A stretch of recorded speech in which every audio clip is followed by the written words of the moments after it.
All right.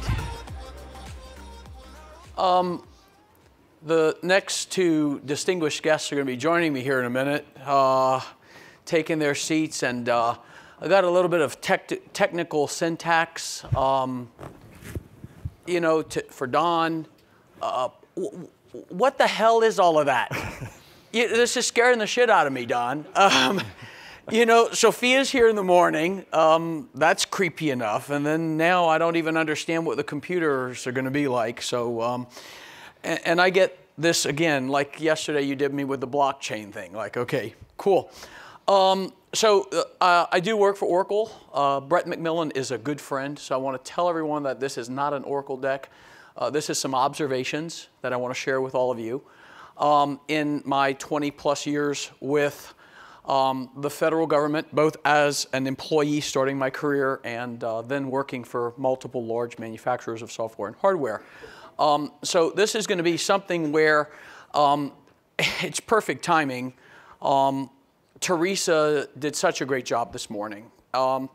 And there's general consensus in the community that if we break something, it's a bad thing, all of us. So we may compete on certain levels, but we really do want to support the mission of the government. And as Eric said, and as Chad said after, those of us in this space, in this country, are just hell-bent that we are going to win this. And so that's what we do every day. I just want to set the stage, and then we're going to have a great conversation with two very, very important leaders in this space in the federal government, one from the civilian world, one from the defense world. And so, you know, look, this is sort of right along with what Eric said. It took us, you know, 2,100 years to go from the abacus to the first mechanical computer.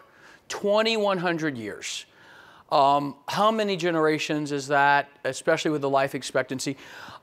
And then when you get to the 17th and 18th century, this whole thing with binary code and Boolean algebra all of a sudden began the foundations of what the last speaker just basically built on, right? The zeros and ones appeared in the 17th century, and now we're talking about zeros and one at the same time. And so there's this just been an incredible rush, everything accelerating all the way right into this fourth industrial revolution. And you just see we have just built the foundation over and over all the way through into this public and private cloud conversation. So, you know, we traditionally have thought about cloud computing in a very different way than I think we should. And I think the technology leaders are helping to make that a reality. Cloud computing is not that binary dichotomy of, you know, but it's something that we kind of, when we look at the predictions that were made in computing, people, really smart people, made really bad guesses. And these people have more money than I ever had, or will have. But you see how two of the three just got it just plain wrong. And the one in the middle, in the presentation yesterday, if Jeff is here from the U.S. Postal Service, the day is coming where that becomes, that law, Metcalfe's law, becomes a little bit less important. But when half of the United States does not have, by some measure, broadband access, you create a very interesting dynamic in the country. All of us working in one of the coasts have near immediate access to any of the data that we would ever want. That's still not true. So Metcalfe's law of bringing these computers closer together is still something that's going to ring true until we fix the electron issue with networking. You know, so they predicted some things. They created some laws. The few things that we have been led to believe about cloud computing fall into what I consider three main categories. And these are the naysayers, right? It's cloud computing is expensive. Our cloud computing is supposed to save you all of this money. So there's this whole financial aspect to cloud computing. And particularly for me, how much money did you spend digging this hole? And you think that it's going to cost you less money to dig yourself out of this hole. So that's kind of an interesting thing to say, well, you know, the naysayers and the people that have not been adopting this as quickly as they could, transforming their legacy environments into cloud computing, you know, this is one of the reasons they give. They also give another reason where they say that the visibility into the enterprise becomes very blurry. They can't control the delivery of services. They don't understand what's happening where. There's application interdependency. And if I move a part of the stack out into the cloud, what am I going to do with what's left in my data center? So then this hybrid concept comes up, and you're basically trying to take one spaghetti noodle out of the bowl at a time without disrupting all of the others, right? And all of this, of course, in the government is just absolutely laden with security concerns, privacy concerns, security concerns, everything.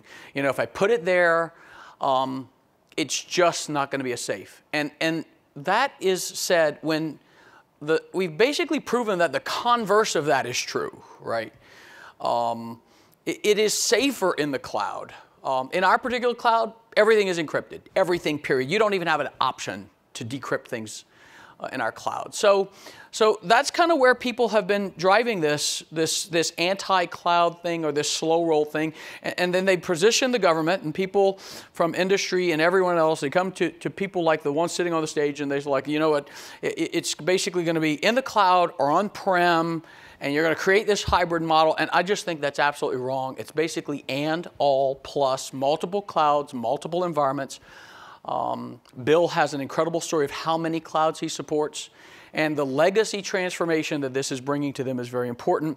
And I'm going to give a couple of predictions. This is my own personal observations and things that I'm going to say that I've seen and that I'm hoping that we can influence. You know, I really do think for the foreseeable future that everything that's very highly sensitive and mission critical is going to stay on-prem. Air-gapped, vaulted, those types of things. I don't see a way out of that until there's a lot more trust between the people that are basically holding the government back for this transformation. I do think that the desktop and mobility and everything else, all of those hosting platforms are going to end up in the cloud. We see it with Office 365. We see it with cloud enablement platforms. It's basically that back to the future for VDI that we started trying in the 90s, in the 2000s. And so I think that that's probably the best place for that to reside. I mean, we're going back to dumb terminals, really, if you really want to be honest about what's happening with the desktop. I really do think that, you know, the cloud providers are doing an incredible job, and this is where the legacy transformation really, really has to happen. The test, development, modernization, innovation, and all of those efforts by the government just have to happen in the cloud. Period. Hard stop. They can't scale, they can't build the agility platforms on-prem to deal with the very rapid need for this. And so I think that that's probably the best place, and I hope that that goes there, and I hope it lives there forever. This concept of hybrid cloud, I think the biggest step that we can provide as an industry to legacy transformation is when we move to cloud-adjacent architectures. And that is something that my team and I work very hard on. Cloud adjacent is not you putting a secure drop in your data center and connecting it to multiple clouds. Cloud adjacent is we come in, we look at your legacy infrastructure, your legacy application environment, we modernize that, consolidate it, condense it, and then we pick it up and we move it into a data center that has very super fast connections into all of the clouds. So it's moving your legacy. Rather than taking the cloud into your data center, we're moving some of your legacy applications into a data center that is very rapidly connected to the cloud. Some of these cross-application dependencies, you know, you peel out a piece and then the application doesn't behave the same, or the ETL workloads aren't, and the one system is waiting for another system, and the timeout and all that stuff, and all the tuning that goes with that. Cloud-adjacent architectures really do address most of the concern for legacy to cloud connectivity in a way that hybrid cloud does not do as efficiently a job of with respect to financial constraints. Legacy. Hey, Social Security paychecks come out of an IBM mainframe, period. One of the largest mainframes in the government, right there in Baltimore. The federal civilian workforce is paid out of a mainframe in New Orleans. So, you know, mainframes are still around. The code, the mission critical nature of them, and you could disrupt tens of millions of people's livelihood and paychecks just by you know, attacking those two mainframes in two separate data centers. So I think the application interdependency issue that these individuals on the stage are going to talk to you about in a little bit, arguably one of the largest legacy, perhaps the largest legacy transformation in the U.S. government. Dominic is basically going to own that. And that is going to be a massive undertaking. Nothing on this scale that I can see has happened enterprise-wide in an agency. So that legacy application interdependency has to go. There is going to always be the need for standalone systems. I really do think there are certain systems, weapon systems, targeting systems, specially sensitive systems within the deep bowels of the Defense Department and everything else that are just going to have to be totally air-gapped. I don't see a way out of that for a very long time, if ever. And I think that the government needs to redefine their mission criticality definitions. Mission critical is changing a little bit.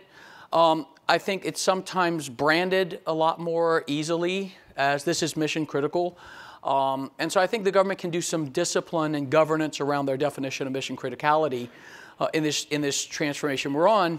And then the last thing is, you know, look, coming from this particular space for my career, you know, artificial intelligence that is derived from IoT, machine learning, and all these different sensor data and all this other stuff, the whole purpose of that for the decision makers is really the second AI, and that has not come up yet today. Actionable intelligence is what we really have to do the best job of getting to the people that need to make the decisions. You know, I think that any miscalculation could potentially set everyone back on a pause. You know, one mistargeting system, whatever else it is that we do. The actionable intelligence part of this is where we have to be absolutely precise. All the other things are just going to come along. I do think blockchain is the best thing for the military-industrial complex in the United States. I think that that is very easily doable if the right workforce within the integrated community comes together and partners with the Department of Defense and companies like all of those that are represented today. And the underlying changes in the world economies that are going to happen as a result of everything that we've talked about today are incomprehensible. I mean, when you really think about what happens and you think about the Sophias of the world and everything else, it's not iRobot vacuuming and not running over the cat's tail that we're talking about. And I just think that from a long-term perspective, the world economies are just going to be severely disrupted by all of this machine learning. And the workforce transformation, which Bill will also talk about, is part of this technology enabler. So that sort of sets the stage with this whole legacy thing. And I am just, you know, honored to have Bill Marion, who is the Deputy CIO for the Air Force with us, as well as Dominic Cussatt, who's the Deputy CIO for the Department of Veterans Affairs. And so I'm going to ask them a few questions. They're going to talk about their view of this legacy to cloud migration.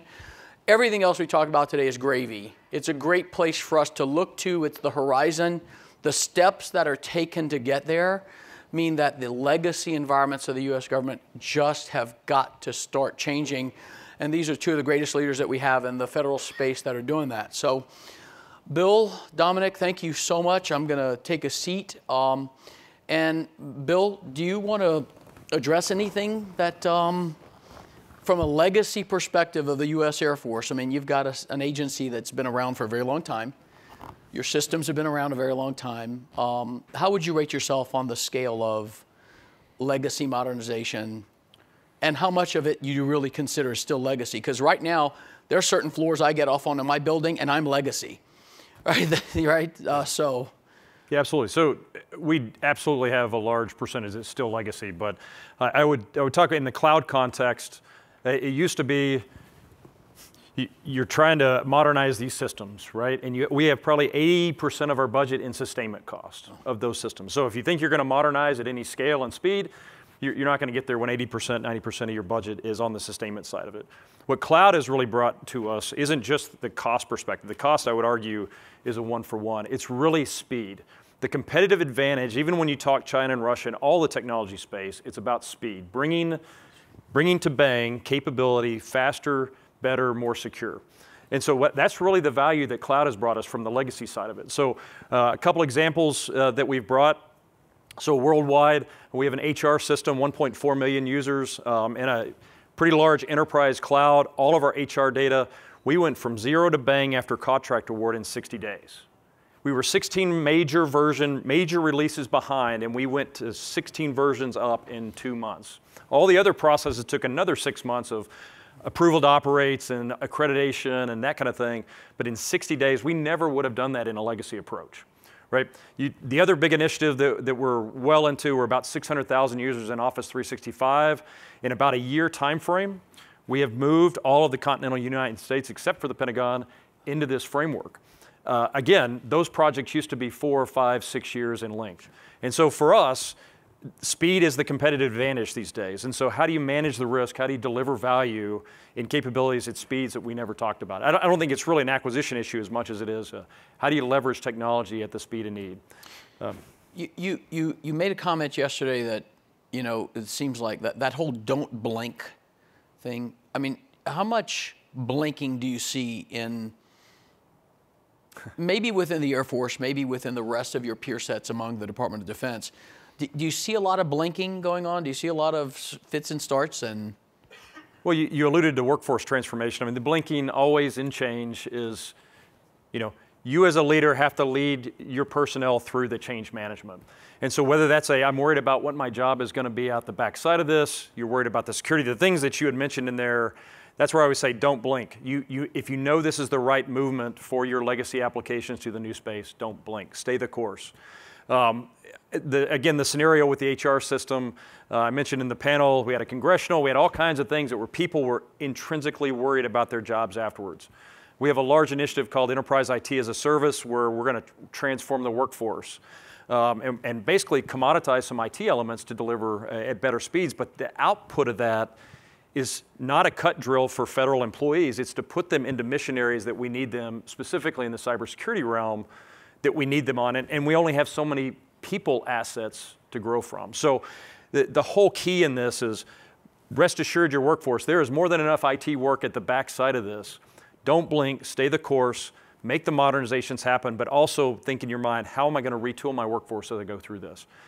Nationwide, we all have a hiring challenge, right? It's not for lack of job or lack of responsibility, but you do have to stay cognizant and get in front of that workforce transformation piece of it. Dominic, the Vista system that so many millions and millions of veterans use, the large-scale scheduling, in my lifetime, the only time I can really remember the President in the State of the Union address discussing an IT issue at first was the My Healthy Vet, the blue button, green button, whatever color it was, I don't remember.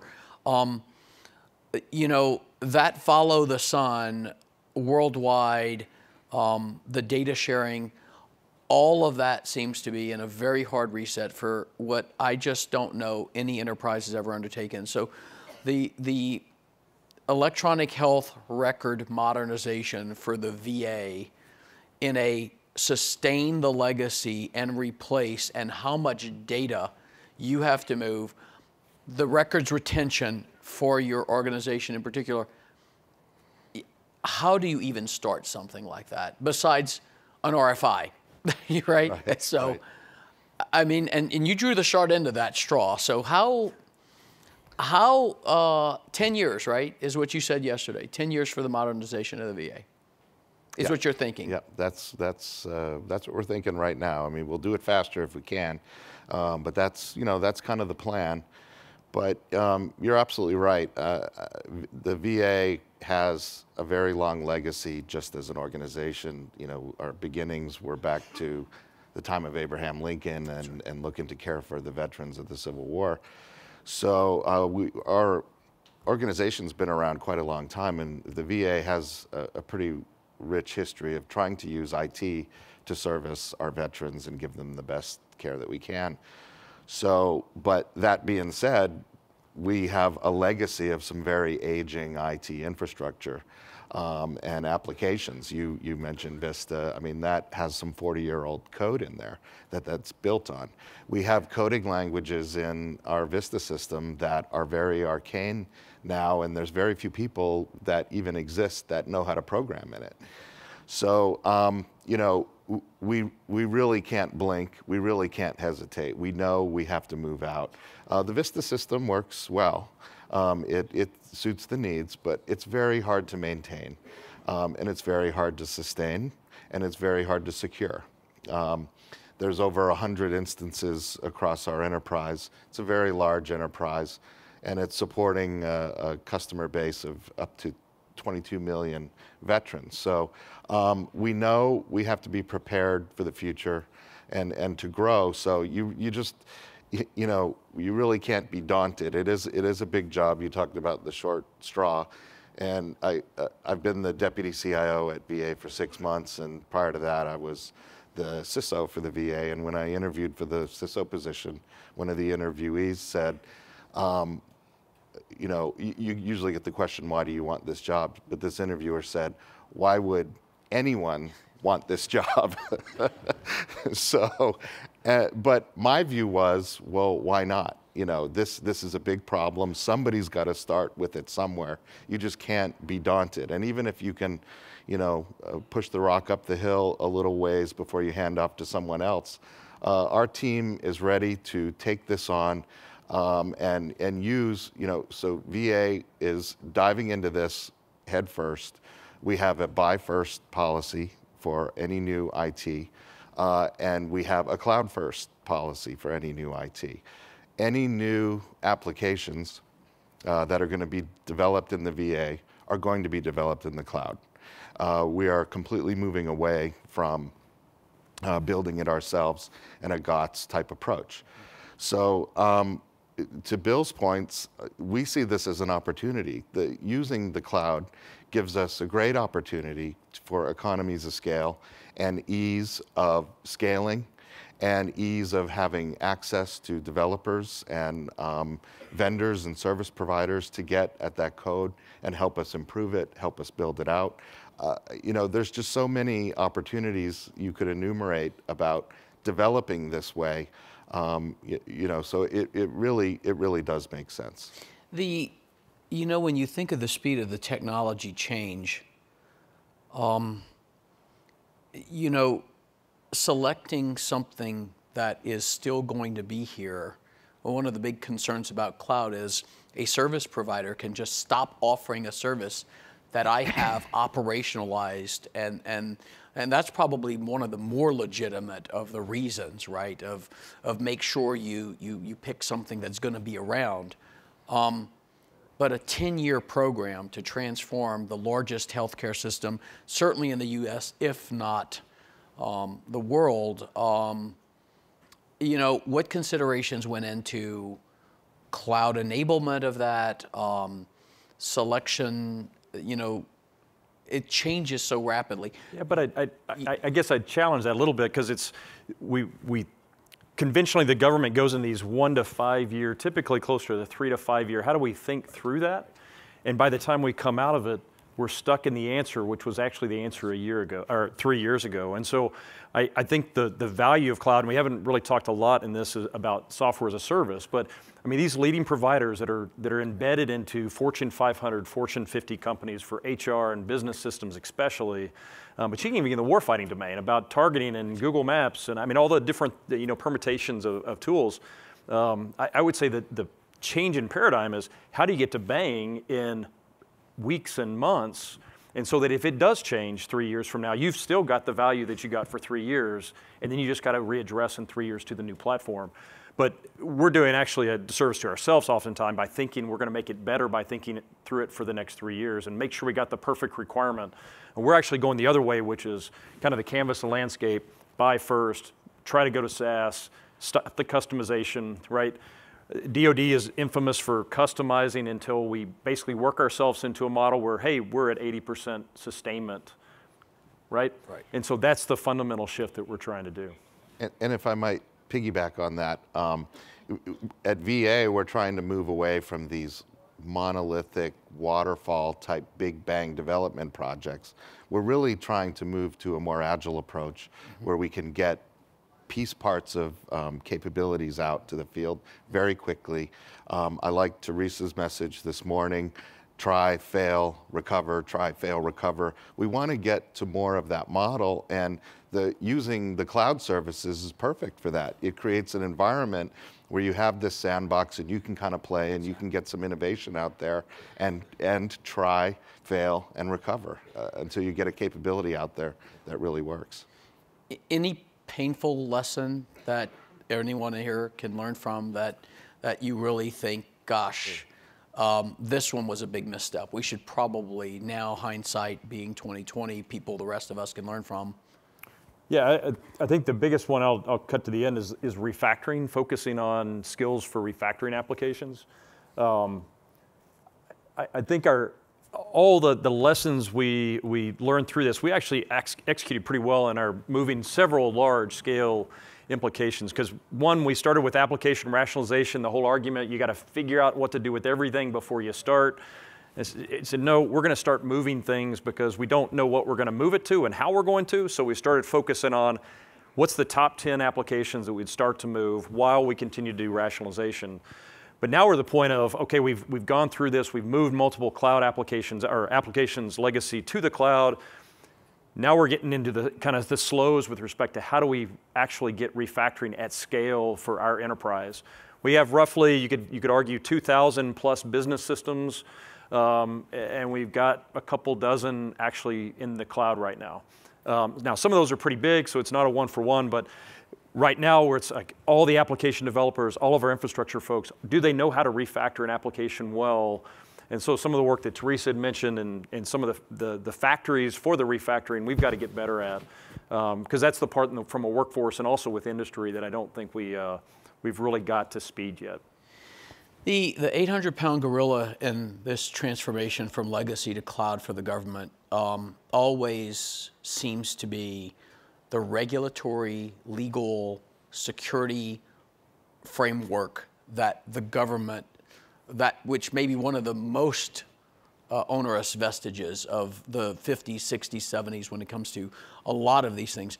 How much of a hamper, and is there a lot of movement in Congress or how much do you need the regulatory infrastructure to ease your move to cloud, especially for the PII data and all of the health record data for the VA? I mean, is the government, do they have shackles around you, stopping you from doing some of these things?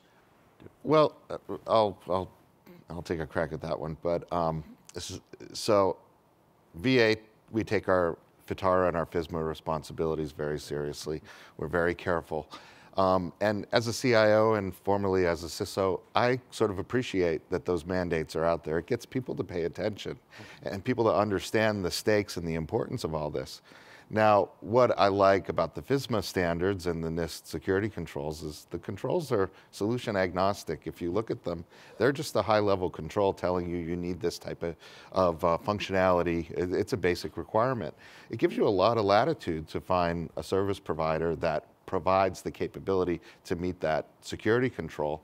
And we're trying to develop a culture in VA where our staff is open-minded to capability. There's many ways to meet that requirement. There's not just one. And moving away from a checklist type mentality of you have to have this capability, that capability, that capability, or you're not going to put it on our network. It created a very risk-averse culture at the VA. And we were very hesitant to go to the cloud because we're looking at the vendors that are in the cloud and, oh, you're not doing it exactly the way we would do it in our spaces. So we're trying to evolve beyond that and understand that, hey, some of the capabilities the service providers are providing in the cloud for security are actually really cutting edge, and we're getting great economies of scale using those and benefiting from those rather than us insisting on building it ourselves or insisting that someone builds it the way we want to. So I think I've been working under FISMA and FITARA for well over, mandates like FITARA well over a decade now, and I find there's a lot more play space and latitude within it than people acknowledge, that you can still be compliant, you can still meet the spirit and intent, but you can still get out there and get a capability that meets the business and mission needs, because that's what it's all about ultimately. Amen. And if I could, because that's Absolutely. a really important question, and what I would urge you all to do from a CISO CIO perspective is use those rules to actually incentivize movement to the cloud.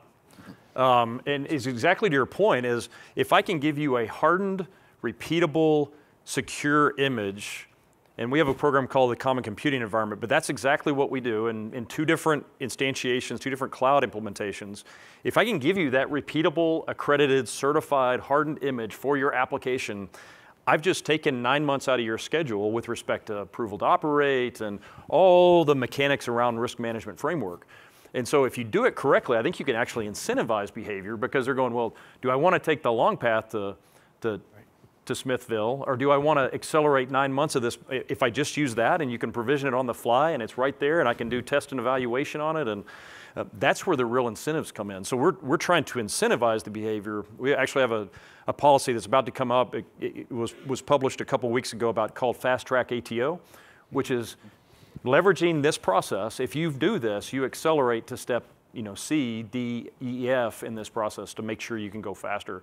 But I would also argue it's a more secure solution by doing that as well. So you get speed and you get security and reduce cost by doing it. Last question, and then we'll ask the audience.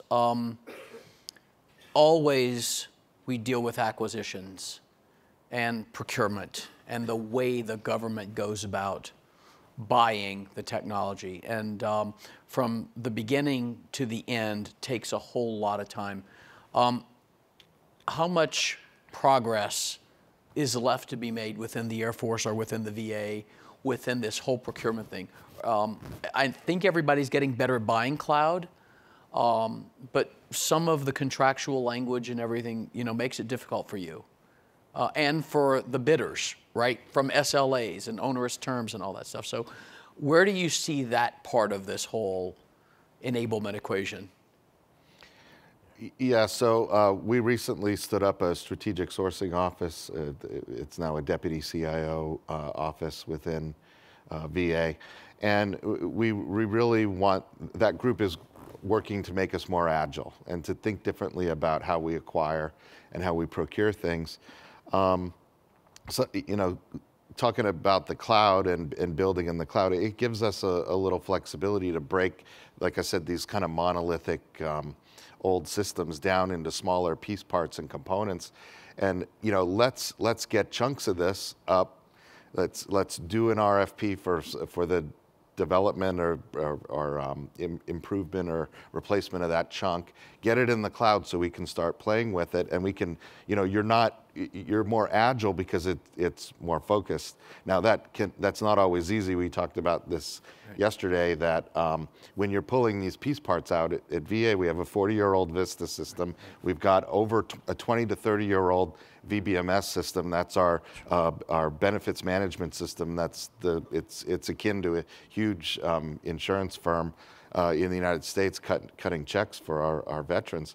But I likened it to pulling a piece part out of that is like diffusing a bomb. If you try to pull that out and you cut the wrong wire, it's going to blow up. So you have to make sure you understand how that's all interconnected when you're doing that, because over a 30 to 40 year legacy, people were just layering things in, trying to do the right thing by using existing infrastructure.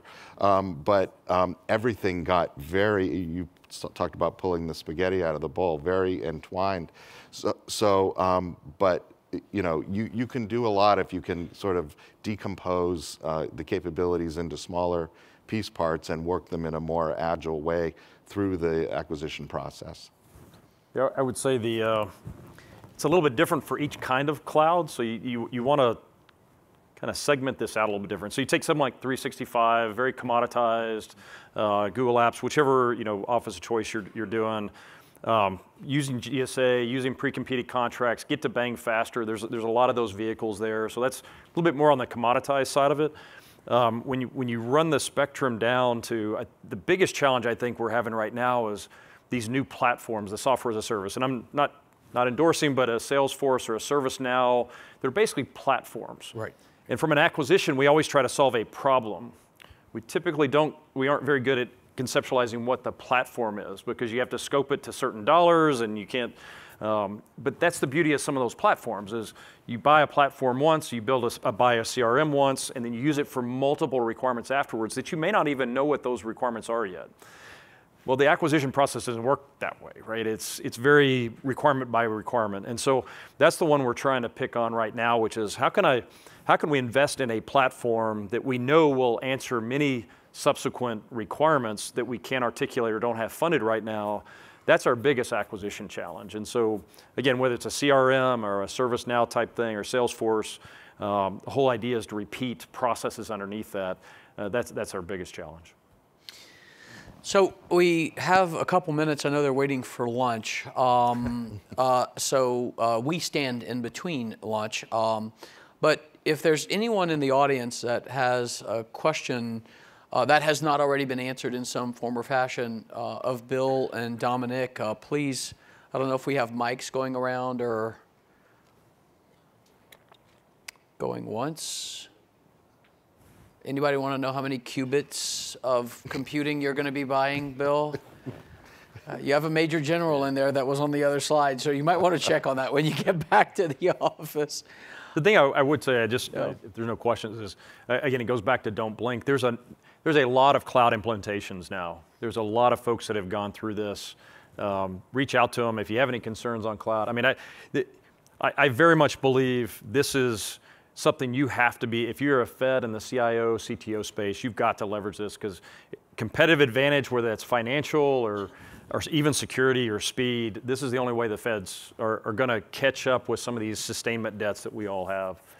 So please reach out to any of us that are making movements. Jeff Johnson was here. I mean, a lot of great work in that space. So it's a great thing about these conferences. Cool. Yep, and I'll just add to that along the don't blink lines. It's very daunting when you start and you don't have precedent for using the cloud. And I found in our agency, once we got a few instances out there where we could show it really works and they see the benefits, then it starts rolling. And now we've put dozens of applications in the cloud. We're already saving. I think this year we'll save $11 million as a result of just the small low-hanging fruit things we've moved to the cloud.